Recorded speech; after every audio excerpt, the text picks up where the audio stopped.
we're still telling women that they're the problem. They're not the problem. Like, you're not the problem. You're broken or It's something. not, nothing's wrong with you.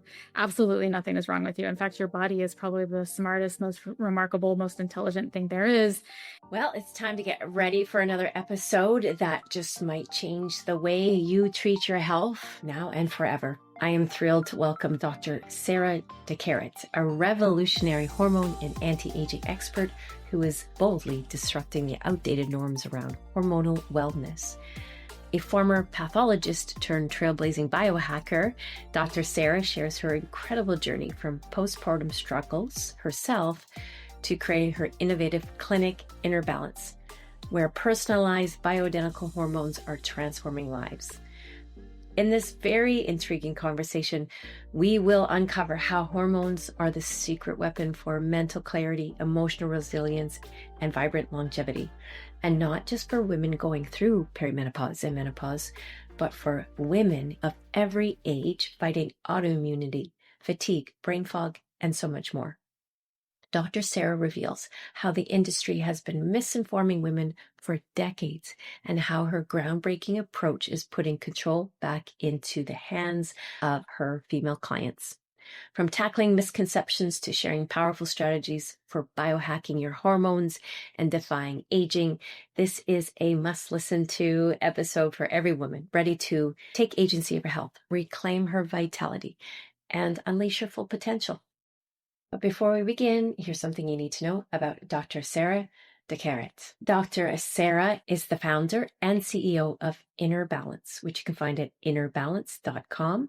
It is a virtual clinic helping close the gap in women's healthcare, whether it's treating polycystic ovary syndrome, PCOS, perimenopause, endometriosis, inflammation, or postpartum. This is the clinic to help restore hormone balance using a personalized support system. Her medical approach to treating females is quite simple.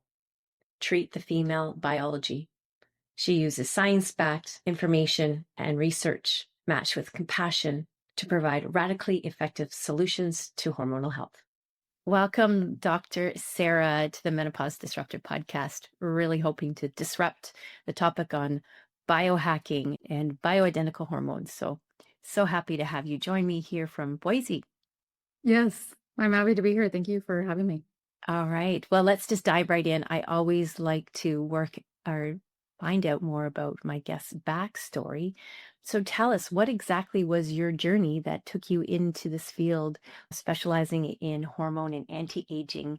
Yeah, no, it's quite a story. I guess I was minding my own business. I think like we all are, and where menopause hits. I was a pathologist, which is, for those of you who don't know, a pathologist studies the pathophysiology of the body. So we're basically doctors. So we understand how all of the processes work. Like, I understand the immune system, or at least I thought I did. And I think that I had a really good comprehensive understanding of the body. And, a lot of people ask me, like, why aren't you, an OB-GYN? I thought you had to be an OB-GYN in order to practice like something like menopause specialty. But I think understanding the body and how it works is actually critical for looking at it differently. Like, how do you solve the problem differently than how we're solving it now? So I was minding my own business, and I got pregnant, and looking back, I probably always had problems with my hormones. I mean, I think when you kind of know, until hindsight's 2020, but in my 20s and early 30s was always an issue. But after I delivered my son, it was like a train wreck. It's like the wheels came off the bus. I don't really recover very well from that. I don't think we talk enough about this postpartum period. A lot of women take a year or two to even recover. I never really did. And this was 10 years ago. 10 years ago, nobody was talking about hormones. Nobody was talking about menopause. So not only was I like in the dark, literally, of knowing whether it was my hormones or not, I tried everything.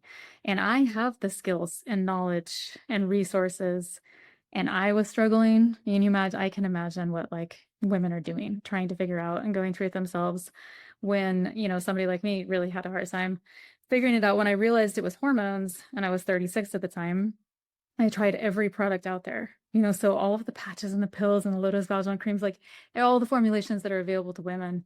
Right. And they don't work for younger women. I think we all recognize that they're really kind of a tiny dose made for just to prevent hot flashes or treat hot flashes, they don't really make a 36-year-old feel like a 36-year-old. And we're kidding ourselves if we think that this is appropriate for younger women, especially ones who want to menstruate.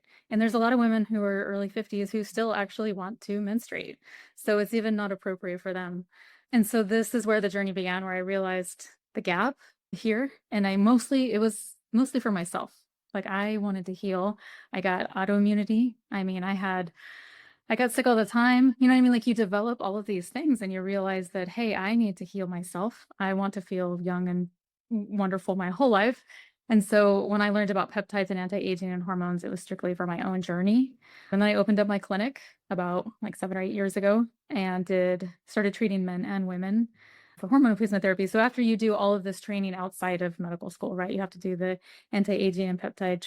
It's all different because you have to basically like unlearn what you learned in medical school and start over, in order to learn this kind of new approach, which anybody who actually does anti-aging is a different way of thinking about the body than traditional doctors. And this is true. So I think women need to recognize that when you go to your OBGYN or PCP or endocrinologist, they don't think the same way that somebody who has like stepped out of side of medical school to really learn it differently. They're going to have an approach to your even functional medicine doctors. They're going to look at you differently. They're going to talk about nutrition and diet. They're going to talk about treating the root cause. Traditional doctors don't do this. So when I opened up my clinic, I realized how differently we treat men than women in the world of like anti-aging and hormone replacement therapy. And we will literally, a 25-year-old man, if you need to feel young and hard and vibrant, like, here, I'll give you all the testosterone you need. For women, we literally tell women to wait until their period is stopped for a year. We tell women if you are menstruating, you get birth control. Once you have stopped your period for a year, then you're a candidate for hormone replacement therapy. This is like atrocious that we even would consider doing this. We don't tell men, you have to make, I'm going to wait until you stop making sperm for an entire year before I give you testosterone replacement therapy. Nobody has ever said that to a man, but we do it all day long to women. And women, if they knew the gap, like if they knew how bad it was, they would be like outraged by it. And they need to understand how different we're treating men. And we're like a decade behind men's health. And so, and I think what's starting to catch on, people are talking about it now. But so this is kind of the journey, and why I'm doing what I'm doing now is because I'm really good at treating younger women. Obviously, it works for menopause too. I think it's the philosophy. If a woman is early menopause, but she really wants to, like all menopause really is, if you think about it, it's this collection of symptoms, but it's the uterus becomes so atrophied that it stops bleeding. Right. And when you think about all the other tissues, like the vagina, like the hair and the skin, the bones, like the muscles, they become atrophied and aging with menopause, so it's a philosophy that if a woman recognizes that is not okay, actually, if you want to prevent this atrophy and decline, then this approach would work for her too. It's really about a mindset. If a woman is 55 and she doesn't want to ever have her period again, she's like done with that. She just wants to kind of like transition, or, it's like, it's really about what she wants, if how she views that time in her life. If she feels like it's just a transition and she's doing okay and she like, it's different for her. But if you're like, I'm not going to do this. Screw that. Like, I don't want to feel this way and I'm okay with the period and I want to feel young forever. It's a mindset and everybody's individual. Like, it's fine, whatever your choice is. And if your choice is to, hey, I want to have I recognize that my hormones have been protecting me my whole life. And now all of a sudden they're not dangerous to me. I want them. I want to have them throughout the rest of my life. And if you're this kind of mindset, then I'm like your provider. I'm your person. You know what I mean? So it's really, I'm not for everybody. There's a lot of women who are more like, I want to take an herb or I want to do it naturally. And that's okay. That's like your choice. Like you get to do your journey however you want. But there's an option for those who don't just want to go. I could not go through. I don't know how anybody does it. I like everybody on the call. I hear some women are like, I think they're lying when they say that they can do it without help. Sometimes I'm like, how are you doing this without? It's really, even if you do everything, the diet, the exercise, the meditation, like 4 times a day, like, I don't know how you keep it together, but you don't have to, right? There's like a way to biohack it. There's a shortcut. And hormones are definitely the shortcut. Wow, that's incredible. Okay, so I'm going to take a step back just for clarity. This is my brain trying to wrap my head around it. So what you're saying by biohacking is that you're biohacking the hormones such that we are bypassing the atrophy of the uterus. We're actually keeping it vibrant and alive to continue menses. Yeah, but menses does not equal fertility, right? So I think women need to understand that this is not about being having babies in their 50s or even 40s. Like this is not, they're not linked. We have been telling women for decades that your period means that you're fertile. Your period means that your hormones are normal. Your period means you ovulated. That's not true. Like I see women who are like 48, they're not ovulating and they're having a period. So there's some other things here that we have not studied. There's some stuff here that we don't understand about. I even hear like 90-year-old women, they're like, I feel like I'm still cycling. And that's real. That's not in her head. She actually has some mechanism there that she's potentially feeling, but she's obviously not dropping an egg. But there's something else there that our bodies are naturally rhythmic, right? And so it's like, what is there that's causing this period? This is just what we're maintaining. It doesn't mean that we're keeping your fertility. I would be like a billionaire if I could get you pregnant at 55. Like, I'm not doing that. It's just when you look at biohacking, it's really male dominated right now. And all like hormone replacement therapy is the foundation to any good longevity regimen. You can do all the cold plunges you want and diet and whatever diet you choose. Like you can do it all, but if you don't have your foundation of your house in place, you're not going to get the results you're looking for. Yeah, that's interesting too. Like we're hearing now that bioidentical hormone therapy, whether it's estrogen therapy, if you have your uterus or not, you'd have your progesterone as well. Progesterone if you still have your uterus, so that we don't have overgrowth of the uterine lining. Yes. And so that we're now hearing it's the gold standard. But because of the benefits outweigh the risks in terms of heart health, the cardiovascular health, all the biomarkers towards even brain health, helping our immune system, our gut health, et cetera, bone health. But Yeah. now from a biohacking standpoint, the work that you're doing, you're actually saying that this is actually a way without fertility to keep the feminine cycle, the innate cycle that was in a cisgender woman or a woman who has been born with a female biology, to keep that rhythm going so that all the other symptoms of their body can reap the benefits. Is this the anti-aging? That's a good way to think about it. I mean, Okay. the standard of care that we're talking about this, where we have a very siloed or boxed view about progesterone when you mentioned that it's just for women with uterus, but it's like literally necessary for every process in the body. Like we need it to sleep, we need it for our brain, we need it to maintain blood pressure, we need it to build bones, we need it for like mood, right? So like I think even just stepping outside of this, like why have we locked hormones so much into this reproductive thing? Like we're just saying, oh, if you have a uterus or don't, or if you can get pregnant or you can't. Hormones are like essential for every process in the body. They transcribe genes, like they bind to genes, they regulate it. We have epigenetics that are regulated by hormones. Obviously, our features, like my very feminine features, are dictated. You know what I mean? Like it's not just about sex and Uh-huh. sexuality and reproduction. It is about maintaining the processes in the body in their state. I want to maintain my 44-year-old self forever. Like, let's just like, right. So if you want to do that, how would you? And I think just even think if women were just to think about it differently, like we talk about Botox, like, hey, you do it in your 20s and then you can prevent wrinkles.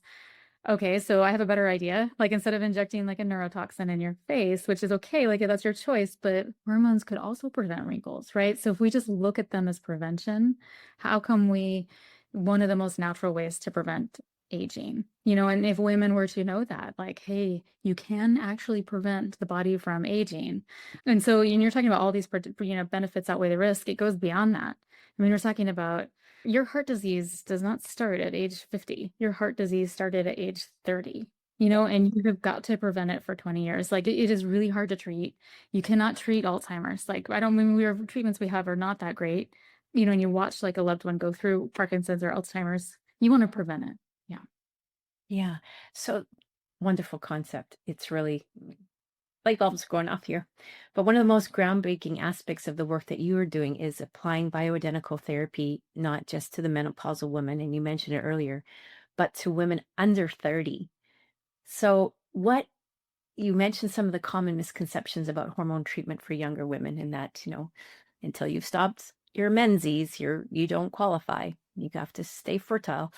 But what is the paradigm shift now that you're seeing, especially when it comes to looking at HRT for endometriosis and PCOS? and postpartum imbalances, which are far and more common. More and more every day, we're hearing a lot more about it, and it's affecting so many women so young. So let's unpack that. Yeah, it's really important because I think I mean, we're recognizing that men are declining in testosterone at earlier age. Why cannot we not recognize that women are too? Yeah. And instead, I mean, is it environmental chemicals? We could get into like a whole host of reasons to why it's probably happening. I think birth control is causing a lot of it. We're giving women a synthetic chemical that's lowering their hormones to zero. It makes them infertile. And then they try to stop it and they never could recover. And so this can lead them to this like really long state of post-birth control syndrome where they have no hormones. I mean, this concept of if you have the capacity to be pregnant, I'm not going to touch you or intervene, which is what we do in medicine, is Yeah. actually causing harm. Like that's harmful to a woman. We shouldn't do that. It's sexist as well. Like I don't would never do that to a man and say, oh, but you can still have babies, so we're just gonna leave you alone, even though you have like major postpartum depression and you're like suffering, and we really can intervene and help you. And antidepressants are not always the answer. Like women take the bulk of antidepressants, anti-anxiety, sleep aids, statins in the country, right? So they take the bulk of the prescriptions. This is not okay. And when a lot of this mood potentially could be hormonal, but these younger women have the right as well to look at bioidentical hormone replacement therapy as a solution. And instead of being like birth control is practically being shoved down their throat, which is like not a solution at all. It's more of just, it's not even a band-aid. It's just this, it's like the reflex that doctors are giving birth control to every woman and they're not really consenting them. They're not saying, they're not fully informing them and then consenting these women. So it's just about if it's appropriate and if you look clinically like you need hormone replacement therapy, it's okay. Like, you know what I mean? Like this is fine. We have like a really good natural solution here that we can use. And it doesn't mean you have to wait and suffer for 20 years before you get offered it, which is what's happening a lot, right? We're going to wait until your period stops. And I Yeah. think like the more progression you see is that they're willing to start it in perimenopausal women, but even then it's like 40 and above. But perimenopause, we don't even need to define it like so we make it so complicated. Why is it perimenopause and menopause? We don't call it andropause and periandropause for men. It's just literally like a woman's ovaries are fatiguing. Her ovaries are not as functioning as well as they could. She really needs the support. We can give it to her, right? And so, yeah, it's totally different modern way of looking at it. I think a lot of women are worried about their pregnancy. Like, if I take hormone replacement therapy, does that mean I have to do it forever? Can I still get pregnant after I take it? And so these are concerns that, we can address for them and at least give them enough information that they feel like they can make their decision for themselves, like fully informed. Like I know that, birth control, like we don't know that you could potentially take that for endometriosis and never get pregnant. The endometriosis itself can make you infertile. You may have to have surgery and like remove your uterus and ovaries. So a bioidentical hormone that could potentially treat you and protects your fertility. Potentially, we don't know. There's been no studies, but certainly better than these other options here that you've been given. Yeah. So, yeah, it was, yeah. Yeah, true. Well, it just seems natural that as long as the body is ovulating, producing an egg, that regardless if we're on a bioidentical hormone, is this one of the things we make very clear in my menopause doula training was if they're on HRT and still cycling, they can still get pregnant. So if they want the pregnancy, that's perfectly okay. But if they think that this is another form of birth control, then they still have to exercise some protection. Yeah. Yeah, you're right. I'm glad you brought that up because it's true. The hormone replacement therapy is it's not birth control. So I just tell women like be very careful if pregnancy is like a risk that you do not need or want, then the hormones do not Yeah. do that. We do not. Yeah. You were very 100% right that women get pregnant on HRT. It's a true misnomer, I believe. And in Canada, we're seeing more of the use of the terminology menopause hormone therapy. So we're not using replacement because it never was replacement. It's more of a replenishment, Yep. top up, or that assistance to get the body back into homeostasis when it's been put out of homeostasis due to a number of reasons, including whether it's the PCOS, endometriosis, or even just a high level of stress and those cortisol imbalances, which affect our gut, our immunity. And that was interesting that you even raised that point that autoimmunity you started experiencing after when you were in postpartum. And we're seeing a lot of leading research come out of this. And I think the forefather, if you will, of this is Gabor Mate, who speaks about autoimmunity and that there's a high rate in women more so than in men. And then the work of Dr. Sarah Saul, formerly Dr. Sarah Godfrey, has gone into this quite extensively too, going right back to that extreme hormone imbalance in the woman's body.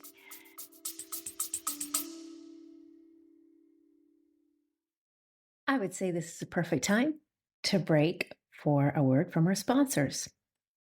Guess what? You, my listeners, are my sponsors. That's right. I would love it if you could support the show. Helping me will help bring these amazing episodes to you each and every week, just packed full of information to help you on your menopause journey.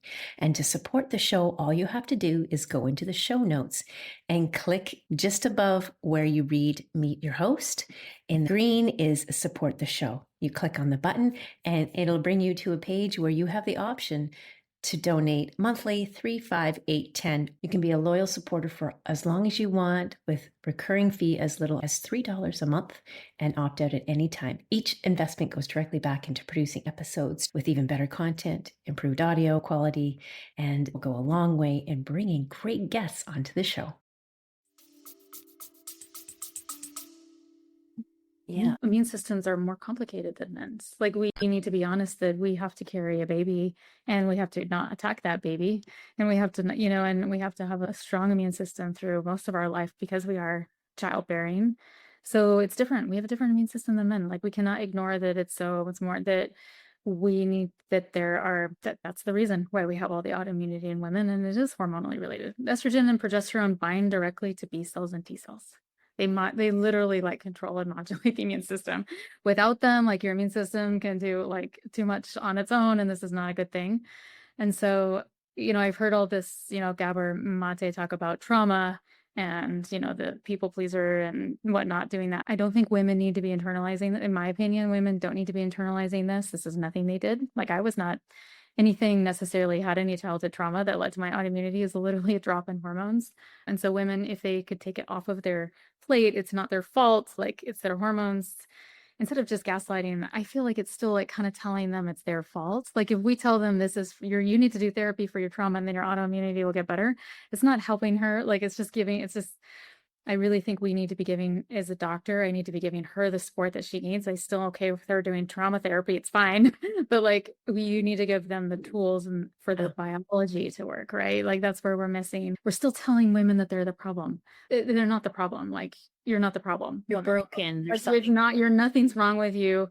Absolutely nothing is wrong with you. In fact, your body is probably the smartest, most remarkable, most intelligent thing there is. And you, like the environment and everything is against you. And sometimes genetics can be against you. And we're having children at older ages. And there's all these things against us now. And we're living really long. It is not you or anything you did. Don't beat yourself up that you did birth control for a decade. Don't say that your diet needs to be, I don't want to hear like women, I'll hear them and they're like, I should have done this and this and this, right? And they're beating themselves up over it like it's their fault. And it's like, this would have happened like anyway. You do realize that like all these hormones just drop. It's okay.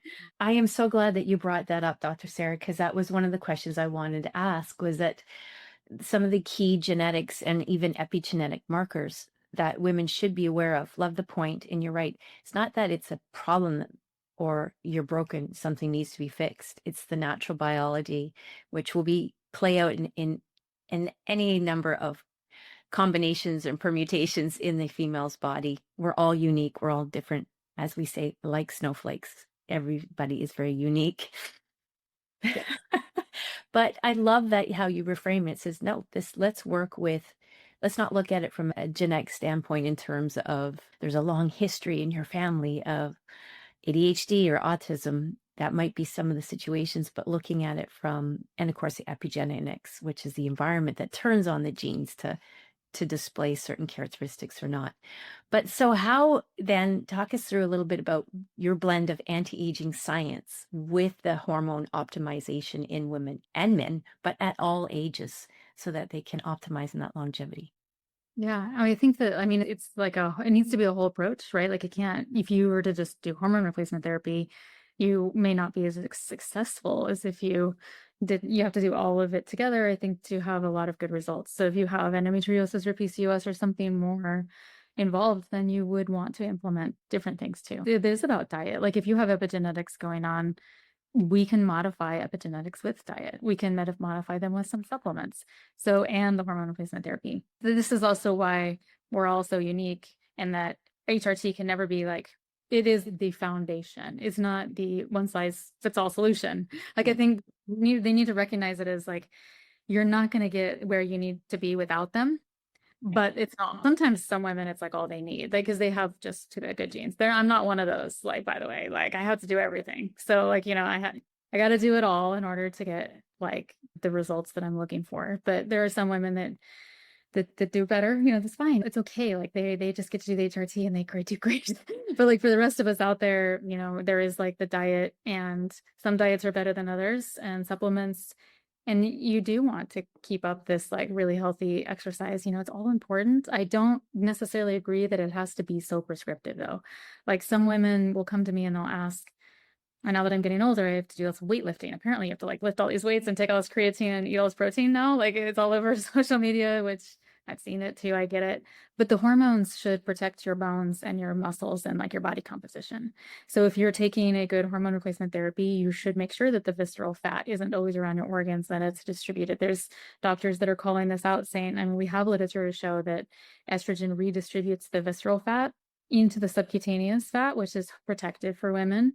And then we know that it will strengthen your bones and your muscles. And you don't have to be eating, this doesn't have to be a full-time job like lifting weights at the gym. If you are a runner and you like to run and your joints are still in good shape, then you should still keep running. Like that's your thing. It's fine. I like hiking. I'm not going to stop hiking because I'm going through perimenopause, right? Like I'm not going to all of a sudden like shift and I will lift some weights. But I just think women, we need to be supporting what they want to do, not forcing them into something that they're not, like something to do that they don't necessarily like, for example, if they don't like weightlifting, okay, what else can you do to keep your muscle mass, right? There are other ways potentially to do this. So I think having this but it's going to be unique for every person, but you've got to have all these components, but it's the top part of your pyramid. So really if hormones are 80% of it, and then peptide therapy could be another chunk of it, where you do get, like if you have autoimmunity, something like low-dose naltrexone or a different peptide might work to help your immune system even more, right? So there are other things that we can do to boost your immune system,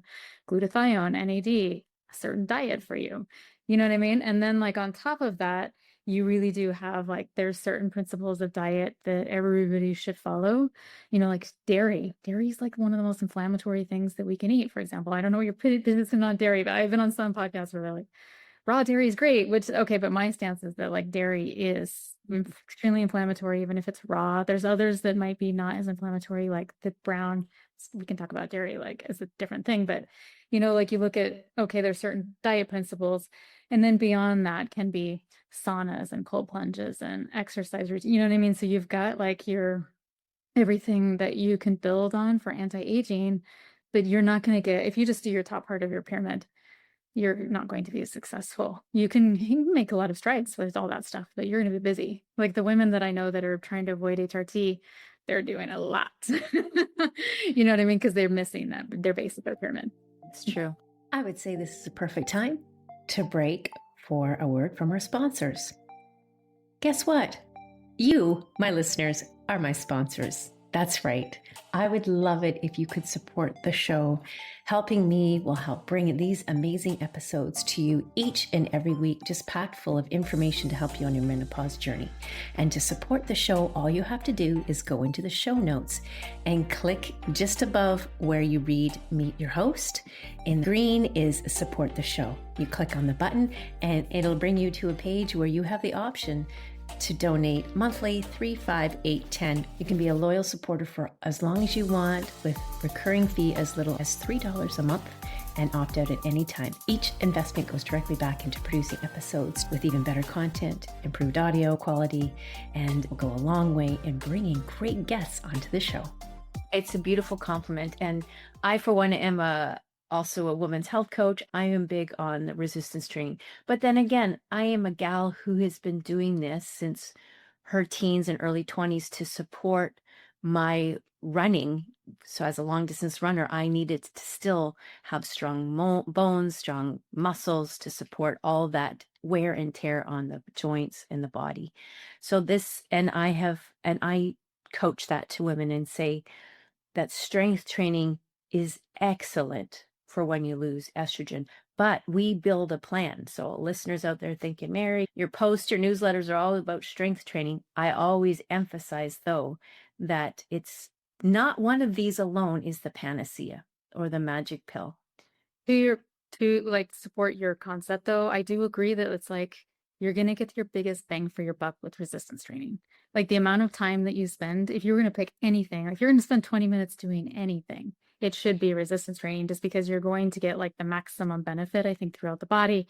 You're gonna get like all of the the chemicals and endorphins and so whatever's released, like mitochondrial function, oxygen, like all the things that resistance training gives you. We don't have to, but you're going to get that benefit. Whereas you may have to, and I don't know if I even have any data to back this up, but just from like seeing it running for like an hour, for example, it may not give you the same impact as if you strength trained for 20 minutes. Like it kind of feel like women get more of an impact, and maybe that if you see the same thing, and that's a good like yeah, because if you you have a limited amount of time during the day and you got to pick one thing, lift weights.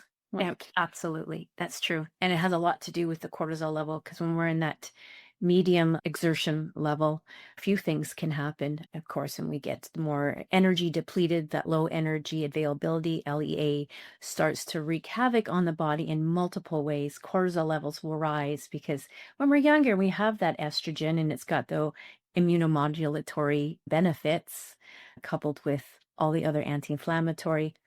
When we're young and full of vitality, our bodies can sustain it, but it doesn't as well. So cortisol levels start to rise, and then that just has a cascading effect everywhere on the body. Yeah.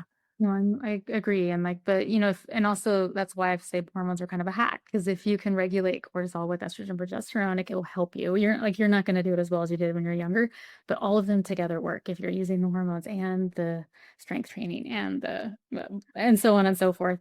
You're going to be successful for sure. So yeah, it's all the pillars of good health. And one of them, which we haven't touched on, and I would like you to speak to this too, is in your experience, how does a hormone balance help us in areas of mental clarity, the emotional resilience and confidence, which would go back to your approach to the hormone therapy to help women at all ages, because our mental well-being so often is put on the back burner so that we can address other things, and we think the physical health is priority. Yeah. And I mean, the brain is part of the body, like it's part of our physical health. And like, it's just another organ that we're keeping really fit. And mental fitness is like such a thing. And just like this really complicated immune system that women have that is so intelligent, we have a really complicated neuroendocrine system as well. So when hormones drop in women, they feel it, I think, mentally more than men. Men get a little bit down, I just don't see women getting as severe. Women really, like anxiety, depression, irritability, ADHD. The brain fog is like intense. And testosterone gets some credit lately. The focus has largely been on that, I feel like lately, but estrogen, it's almost like it's what's needed for brain fog. Estrogen, like for example, will help your cerebral spinal fluid clean itself at night. So there's been studies to show that like our brain is able to like clean out all the garbage or gunk or whatever, like this buildup, we call it whatever we want, inflammation, whatever's built up there. And it essentially like floods the brain with cerebral spinal fluid to clean it at night. And this needs to happen in order for us to like maintain this youthful brain and prevent and even get rid of like Alzheimer's plaques and things that form as we age. Right. So like this prevention of dementia, Alzheimer's and Parkinson's, like we'll talk about Parkinson's separately, but like these need plaque removal and estrogen helps with that. And we even see that once estrogen's like zero, Alzheimer's risk goes way up. Is it due to like a lot of this plaque reduction? Dopamine, like we need estrogen to raise and make dopamine in the brain. We need dopamine to protect us against Parkinson's. Like we need dopamine for mental clarity. Like if you have ADHD and yourself and your family and you've had it your whole life and you see it like genetically, we talked about, but this is just like a low dopamine and it's linked to your hormones for sure. So women need to understand the connection between like their brain and their vagina. Like when they start getting like when they have vaginal dryness and they have things going on or like libido and they're also getting this brain fog, it's all the same thing. It's all the same stuff going on. It's not separate. They're not separate. And women, younger women, like when they start birth control, we need to just really be out there talking about this so that young women understand that again, it's not them, that they take birth control. Some of them become suicidal. Some of them have severe depression and anxiety. They're told that this is what you're told, like, oh, you just can't handle hormones.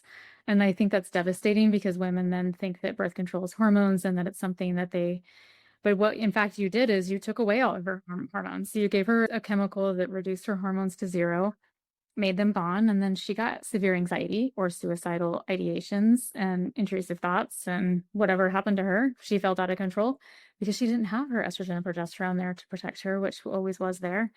We need to know that like hormones raise dopamine, norepinephrine, they bind to GABA receptors, they make metabolites in the brain that bind, that actually alleviate depression.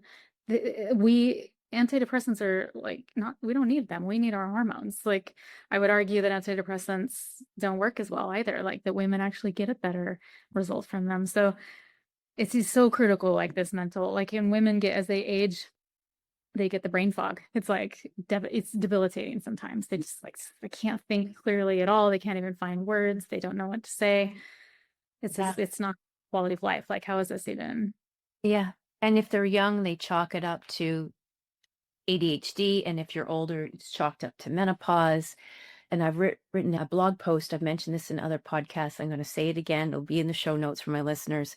This data, the statistics are telling us that 1 in 10 women, menopausal women, leave their job altogether because the debilitating effects on the mental clarity and not being able to, I mean, the physical is one thing, but it's when that not knowing how to even speak, losing your words, losing where your saved files, and this is critical. You can probably get away with it in the homestead, but when you have to perform in the workplace, be it a job where you're operating heavy equipment or an executive and you have to answer to a board of directors, for example, some women said, I can't, I don't even know who I am. And this is dangerous.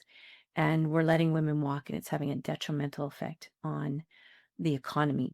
But certainly, I never thought about it, Dr. Sarah, phrased in terms of or framed for the younger women and what that impact is on them. And of course, they're just starting off still in school, perhaps starting off young in their careers or in their families. It's not, it's, we were talking about like half the population and productivity. We're talking, I mean, if strictly from economics, like you're talking about how much of the workforce is leaving. I think it's probably more than 1 in 10, to be honest. Like, I really feel like it's probably a lot more. If they have the means or the capacity to leave, they will, whether they blame it on menopause or not. But I agree that even when women come to me, it's like, it's the brain fog that's getting them. It's not the low libido. It's not the vaginal dryness. It's like, I cannot function. I cannot think. I cannot take care of my kids and my job. And like, this is it in women with endometriosis and PCOS, we're ignoring them because like they have extreme brain fog and fatigue and anxiety, and they are completely being dismissed because at least the menopause, I am not dismissing menopausal women or perimenopausal women. I know what you're going through. I went through it, and I agree that we need to like recognize that. But we are completely dismissing younger women, saying like you're crazy, you don't need it, like because you're too young to be going through that. So we're not even recognizing that's a perimenopausal symptom in a 27-year-old with PCOS who has severe fatigue and anxiety and brain fog.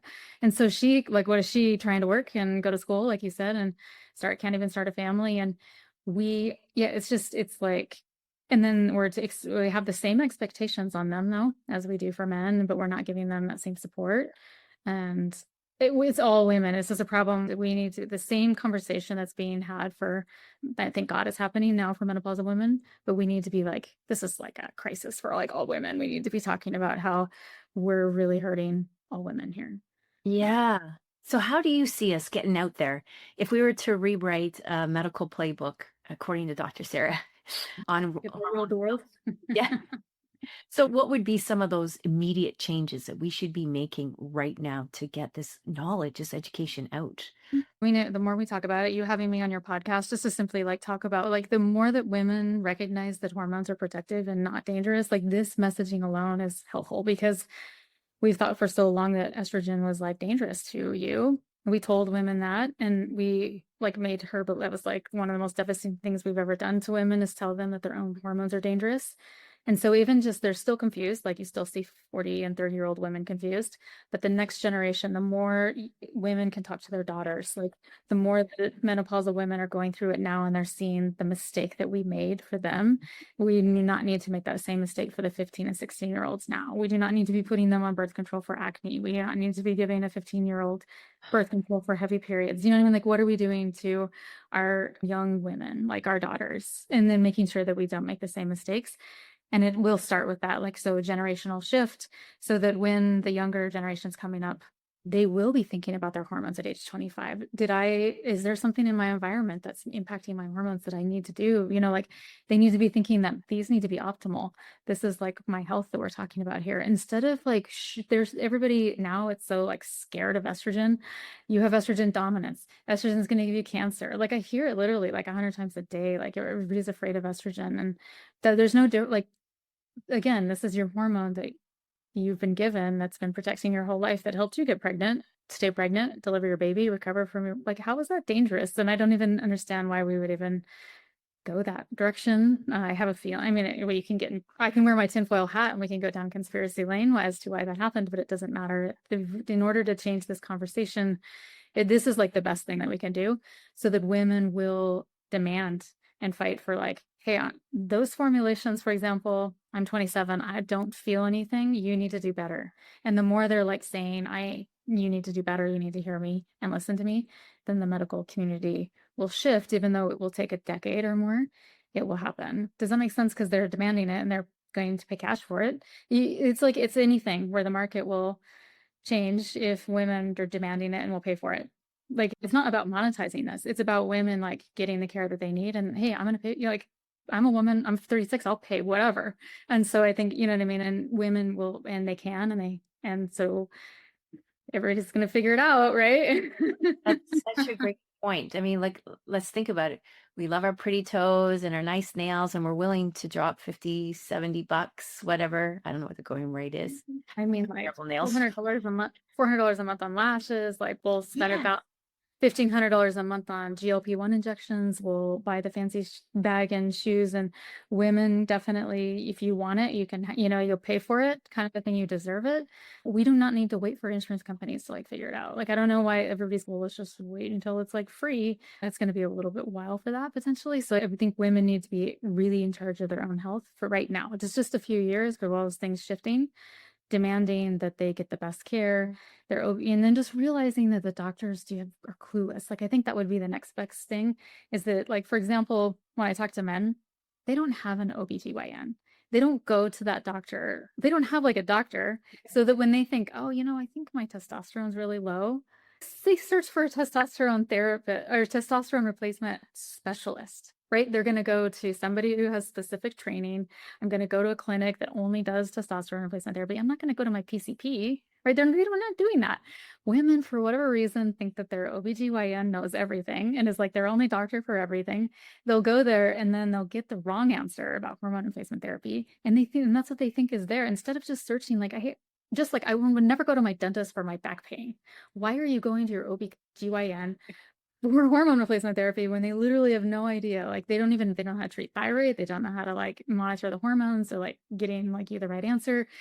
You're going there, you have endometriosis and you're going to OB/GYN, they're telling you that there's nothing that can be done. Like, why are you not going to functional medicine doctors and hormone replacement therapy doctors who actually do know what they're talking about? That would be a second thing that women could do, is just stop going to like the wrong people for help. That's true. That's right. There are some OB/GYNs who do know what they're talking about. I'm not trying to like say if there's anybody out there. There are, but they're fewer. They're definitely the few ones. And they really do kind of specialize just in the menopause state, just like in that last after your period has stopped. And that's okay, and that's fine. But I think overall, they're not the specialist. Yeah. Unless they've gone out, and I've had OBGYNs who've gone out and pursued that specialty training on their own outside their course curriculum or professional requirements. And they will admittedly say, we get no training. And if they tell you that they know it and they haven't done the additional training, they're not being truthful for you. So you're right. We have to shop around, be the CEO of our own company, our own body, treat it like, you know, that your best investment Yeah. is your body. Yeah, the best ROI. And I think that, women maybe may wonder if part of it, they tend to deprioritize themselves, like over their kids and their families, and they have everybody around them that they're taking care of. They're the caretaker of the household. And there's that saying that if you treat the woman, you treat the whole house, and it's like, you need to remember that you need to be treated the most important, like you are the person that if you are well, your kids are going to be well, your husband, like your partner, like if male or female is going to be well, your job, like everybody around you that you're trying to take care of is going to be better if you are better. And this investment, like if you think being well, like if you have to pay cash for some of these peptides and hormones and supplements, or that you do, right? This is part of this. Anti-aging is expensive. It's not, this is no insurance companies like, yeah, you let me pay for your anti-aging regimen. Like that's not like happening. So women have to invest in this. But when they do, like you'll save so much money down the road. Believe me, like it's so much cheaper than illness. Like if you pay for illness, it is so expensive, like to be sick. And it's actually much more cost effective if you just treat it and prevent it. And man, like being sick is very expensive. And so, yeah, women need to look at, yeah, and they need to look at this as like their health it's better than any handbag or shoes, or I would rather be like have optimal health than anything else. It is the only thing that really can never be taken away from you. You know what I mean? You have it. I don't know. It's women are cool. Like I see them researching it. They are like, it is starting to shift. They really are like getting the answers themselves. So true. Yeah. It's actually putting the health back into healthcare instead of being sucked into the business of sick care, which is really the global epidemic right now, is that it's just sick care. And we should, prioritize prevention. I love what you say though. And coming from a business background, it's that cost benefit analysis. What is the cost to outweigh? Yeah. And what would be the benefit if I invest in this cost? I'm sure the listeners by now are saying, okay, I need a Dr. Sarah in my life. So tell the listeners, first of all, a little bit more about your clinic, Inner Balance. How do you work with clients? Do you work with clients just outside the United States? And if you don't, that's okay. I have tons of listeners from the US. At least my statistics tell me so. So yeah, take it away. Tell us all about your forward thinking clinic. Yeah. So it's an online clinic. So it's in 44 states. We'll soon be in 50. We're only in the US right now. You have to have a US address, like right now in the states that we service. And we try to make it more accessible and affordable. I mean, the idea is that if you live in a small town and you don't have like an expert around you, like an anti-aging expert, but you want a good product that's affordable and accessible, then we can offer that for you. And we don't just sell you like a hormone replacement therapy or a hormone enrichment therapy, as you're referring to it as, and then leave you hanging, because it's not the way you can do HRT either. You really have to get adjusted. You have to like make sure that's right for you. You can't just like take it. And then so a lot of women have issues when they first start, and we're here to help you through that. There can be side effects that we need to like address or go over. This is where we help you more than just like, we're not just going to sell like a low dose vaginal cream for your vaginal dryness, right? So it is an approach that we take, that we want to make you better. It's a 6-month journey. So you sign up with us online. It's pretty easy. We have an intake form, and women are like, well, it's not very like complete, or nothing about the intake form is going to help me predict what you need. Like really, I'm just going to predict. I'm going to make a guess on what you need, and then we're going to make adjustments, right? You have to stay with me so that I can make changes. You're not going to get it right out the gate. Nobody does. Like it would be silly to even think that we could do that. And so women need to know that it is a journey, and that's okay. So if they're in it for 6 months, but hopefully by the end of 6 months, we do have it right, and they feel balanced, they feel good, and they can be well on their way after that, right? So it's not, but 6 months is a good amount of time to know what. So we also have like a 6-month money back guarantee too. Like, hey, try it. Just like try it. I know that you have to try certain things first, and HRT is one of them. So that's how we work with us. Do you have any questions about like that process? Or we ship to you. We try to make it very accessible for you. Yeah. Let's just say a Canadian, or say when someone who's outside of the United States is visiting the United States, can they still get their hands on? Yeah, we send out a 3-month supply. I mean, generally there's family members in the US sometimes. There's Or if they're visiting, perhaps even, yeah. Yep. So yes. So there's definitely an option there or something, but we've looked at Canada, like Canada would be a really good place to go into. There's so many women that need some support. Yeah. And I think even just if you're in Canada and you're listening, demanding, something more from your provider too. And they will. If they're good providers, they want to support you. They should. Yeah, for sure. Well, tell our listeners then how they can find you online and your website. So we're on www.innerbalance.com. So, and you can go there. You can even use a code Dr. Sarah podcast for like $50 off the first month if you want. And just like mention that you heard us on Mary's podcast and we'll get you started. So, and we can put a link up for you too that will help with that. Let's set that up. That would be a lovely.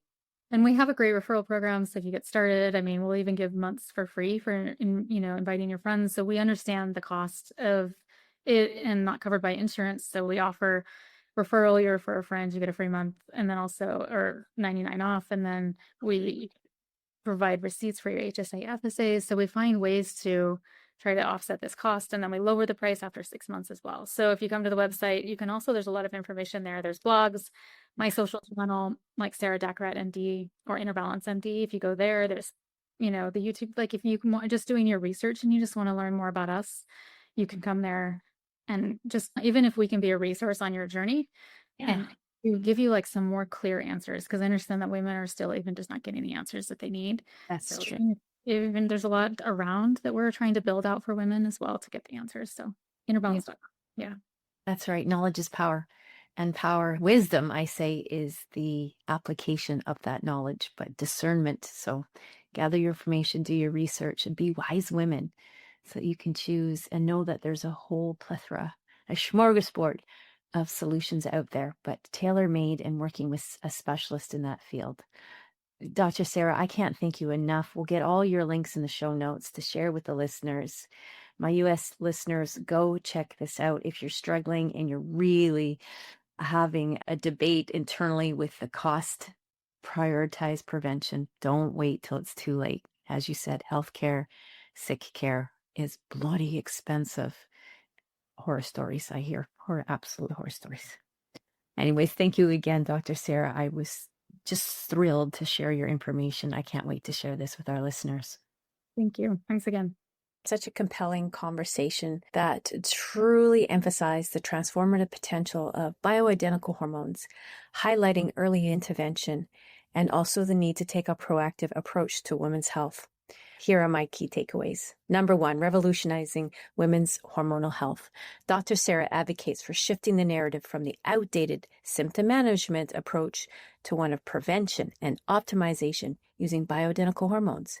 By targeting the root causes early, women can preserve vitality, mental clarity, and youthful function across all ages. Number 2, the power of bioidentical hormone therapy, HRT or MHT.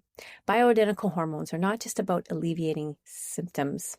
They are a biohack to prevent aging, autoimmunity, and cognitive decline.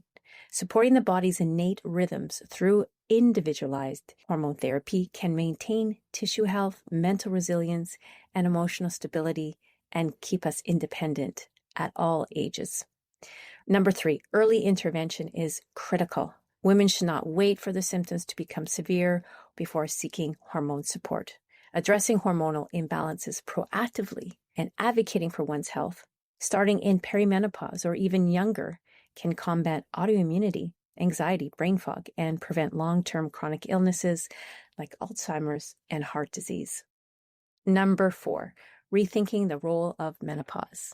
Menopause is a collection of symptoms signaling aging, not just the end of fertility. So supporting hormonal health throughout life can prevent things like vaginal atrophy, bone health, skin health, and sustain our youthfulness and vitality instead of just chalking it up to aging. Number 5, challenging medical dogmas. Traditional medicine often undertreats or delays a hormone therapy, especially in younger women, equating menstruation with fertility. But Dr. Sarah emphasizes that hormonal support should be personalized. Women deserve access to safe, effective bioidentical hormone options, regardless of their age. Number 6, addressing the root of autoimmunity and mental health. Hormonal imbalances significantly influence immune regulation and mental clarity. supporting hormones that can modulate the immune system, alleviate anxiety, depression, and brain fog, problems that are often dismissed or misattributed to the psychological issues rather than biological needs. Number 7, empowering women to become their own health advocates. Women should seek specialized hormone care outside the conventional OBGYN framework, consulting with trained functional medicine practitioners. Demand for personalized bioidentical therapies can drive systemic change, shifting healthcare from reactive to proactive. Number 8, financial investment in prevention pays off. Prioritizing hormone optimization is a cost-effective strategy that saves money long-term by preventing costly chronic disease treatments. Women are encouraged to view their health as their most valuable asset, worth every investment. And the last one, a cultural shift. This conversation, as well as many of my conversations on this podcast, underscores the importance of women demanding better, evidence-based hormonal care, challenging misconceptions, and the fear around the loss of estrogen. Early, informed, and continuous hormone support should be normalized, not stigmatized, fostering a generation of women who age actively and optimally. Hey, we're just figuring it out, and it is our goal, our generation, to pass the torch on to the next generation so that they can step into their power, feeling completely comfortable about conversations around menopause, which is exactly what my episodes aim to do. If today's insights resonated with you, I'd love for you to be a part of our growing community of menopause disruptors. Hit that subscribe button wherever you're listening right now. And if you know someone who can benefit from these conversations, please share this episode. Sometimes a simple act of sharing can be the first step in someone's healing journey. And hey, if you're ready to take the next step in your menopause journey, I'm here to support you. You can find all my services, including my comprehensive menopause intelligence digital course, one-on-one coaching programs, and workplace education services at mlcoaching.com. It's in the show notes. Want to stay connected and get regular doses of menopause wisdom? Follow me on Instagram at Menopause Disruptor Podcast, where I share tips, insights, and real conversations about navigating this transformative phase of life. Let's continue to disrupt this menopause conversation together. Remember, midlife should be the best life, and it will be. Namaste. If today's insights resonated with you, I'd love for you to be a part of our growing community of menopause disruptors. Hit that subscribe button wherever you're listening right now. And if you know someone who can benefit from these conversations, please share this episode. Sometimes a simple act of sharing can be the first step in someone's healing journey. And hey, if you're ready to take the next step in your menopause journey, I'm here to support you. You can find all my services, including my comprehensive menopause intelligence digital course, one-on-one coaching programs, and workplace education services at mlcoaching.com. It's in the show notes. Want to stay connected and get regular doses of menopause wisdom? Follow me on Instagram at Menopause Disruptor Podcast, where I share tips, insights, and real conversations about navigating this transformative phase of life. Let's continue to disrupt this menopause conversation together. Remember, midlife should be the best life, and it will be. Namaste.